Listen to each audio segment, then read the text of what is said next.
مومن چیتامنی کے گنانوں کے سلسلے کو آگے بڑھاتے ہوئے آج ہم حصہ 151 سے 200 تک گہرائی میں جائیں گے۔ جی، پچھلی بار 101 سے 150 تک بات ہوئی تھی۔ ہاں، تو آج کا مواد بھی کافی آپ کہہ سکتے ہیں دلچسپ ہے، خاص طور پر وہ مذہبی فرائض، رہنمائی اور نجات جیسے موضوعات پر۔ بالکل، یہ حصے ایک طرف تو مذہبی ذمہ داریوں سے آپ کہیں لاپرواہی کے جو نتائج ہیں ان پر تنبیہ کرتے ہیں، صحیح، تو دوسری طرف وہ الہی مدد، پھر مختلف ادوار یعنی جوگوں کی مثالیں اور نجات کے امکان پر بھی روشنی ڈالتے ہیں۔ ہاں، ایک مکمل تصویر سی بنتی ہے۔ شروعات ہی حصہ 151 152 میں کافی سخت لہجے سے ہوتی ہے نا؟ جی بالکل۔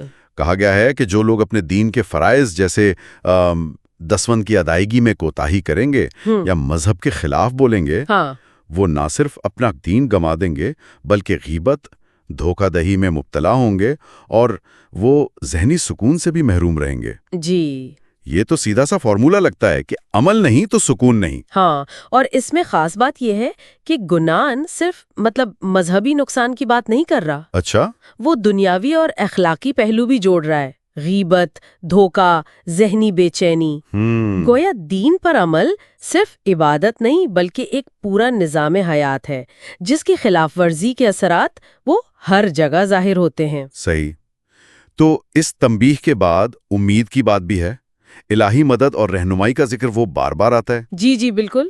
حصہ 153 میں حضرت علی کی مدد کا وعدہ، پھر وقت کے امام کی خدمت کی تاکید ہے۔ ہاں، 161۔ پھر حضرت علی اور نبی صلی اللہ علیہ وسلم کی رہنمائی 162 164، ہر دور میں صدگرو کا کردار 192، بالکل، اور پھر پیر صدگرو کا راستہ لانا 197 198۔ یہ مسلسل رہنمائی کا تصور بہت مرکزی لگتا ہے۔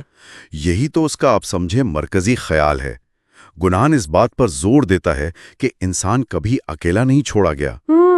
ہر دور میں کسی نہ کسی شکل میں رہنمائی موجود رہی ہے، اور اس رہنمائی کو قبول کرنے کا انعام حصہ 165 میں نورانی دیدار بتایا گیا ہے۔ نورانی دیدار؟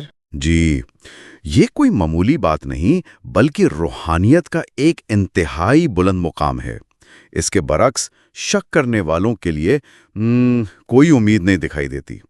اسی سلسلے میں حصہ 162 میں یہ بھی کہا گیا کہ یہ ستپنتھ یعنی سچا راستہ ازلی ہے، اور قرآن میں بھی اس کا ذکر ہے۔ یہ تو کافی بڑا دعویٰ ہے۔ ہاں، یہ اس راستے کی قدامت اور اہمیت کو ظاہر کرنے کا ایک طریقہ ہے۔ گنان کے مطابق یہ کوئی نیا فلسفہ نہیں بلککہ ایک بنیادی حقیقت ہے جو ہمیشہ سے موجود رہی ہے۔ اچھا، پھر کچھ مثالی زندگیوں کا بھی ذکر ہے۔ 154 سے 159 ان خواجوں یا خادموں کی کہانی جو نبی صلی اللہ تعالی علیہ وآلہ وسلم کی تعلیمات پر چلیں۔ جی، انہیں مادی اور روحانی دونوں کامیابیاں ملیں، ان کے خاندان بڑھے اور وہ دسوند پر قائم رہے۔ بالکل۔ سوال بھی اٹھایا گیا کہ ایسے لوگ کیسے ناخوش ہو سکتے ہیں؟ یہ اصل میں گنان کا آپ کہیں پریکٹیکل ماڈل ہے۔ یہ کہانیاں بتاتی ہیں کہ دین پر چلنا صرف آخرت کے لیے نہیں بلکہ اس دنیا میں بھی فلاح کا ضامن ہے۔ اچھا، یہ ایک قسم کا رول ماڈل پیش کیا جا رہا ہے کہ دیکھو اس طرح جیو گے تو دونوں جہان میں کامیاب رہو گے۔ پھر جوگوں یعنی ادوار میں نجات کا ایک تفصیلی حساب دیا گیا ہے۔ جی، کافی تفصیل سے۔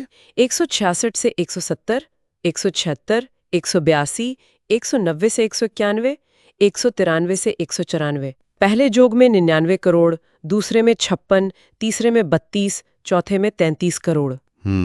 اور یہ بھی کہ چوتھے دور میں چاروں جوگوں کا سبب حضرت علی ہیں۔ جی، پھر مخصوص گروہوں کے ساتھ نجات پانے والوں کی الگ الگ تعداد بھی بتائی گئی۔ یہ نمبرز یہ تو کافی زیادہ ہیں۔ ان اعداد و شمار کا مقصد شاید اس روحانی راستے کی وہ کامیابی کا پیمانہ دکھانا ہے۔ اچھا، پیمانہ۔ ہاں، ہر جوگ میں ایک سچے گرو یا رہنما کی پیروی کے ذریعے گنان کے مطابق کروڑوں روحوں نے نجات حاصل کی۔ کروڑوں نے؟ جی، یہ مسلسل اس بات پر زور ہے کہ صحیح رہنما کی اطاعت ہی نجات کا ذریعہ ہے، چاہے دور کوئی بھی ہو۔ اور جو لوگ اس رہنمائی سے ناواقف رہے، 194، ان کا سفر وہ جاری رہتا ہے۔ ان جوگوں کی کچھ اہم شخصیات کی کہانیاں بھی ہیں، اگرچہ مختصر ہیں۔ جی، مختصر مگر اہم۔ کرتا جوگ کے راجا پہلا اور نرسے